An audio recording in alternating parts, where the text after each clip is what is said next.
अस्सलाम वालेकुम दोस्तों। लो जी शौक करो जी ब्रीडर नरा ना।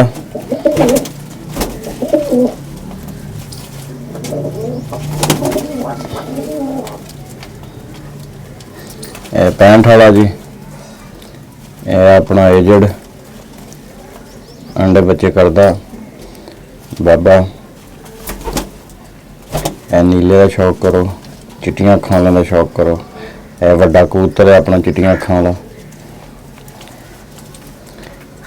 यह भी बड़ा कबूतर है अपना चिट्टियां अखां वाला। यह पट्ठा है नीला चिट्टियां अखां वाला। यह दोमचील, यह खट्टियां अखां वाला।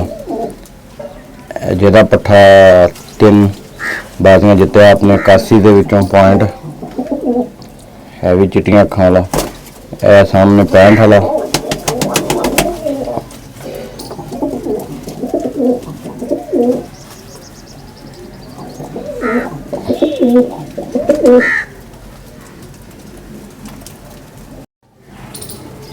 पूरी नोक वाला।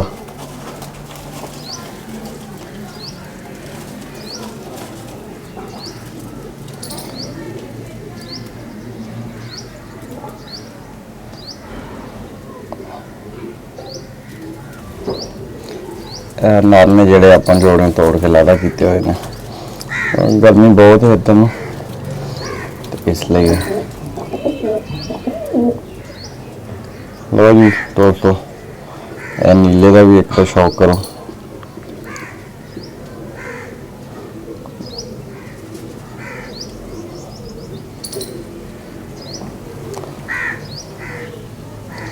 वीडियो में लाइक शेयर, तो चैनल में भी करो सब्सक्राइब।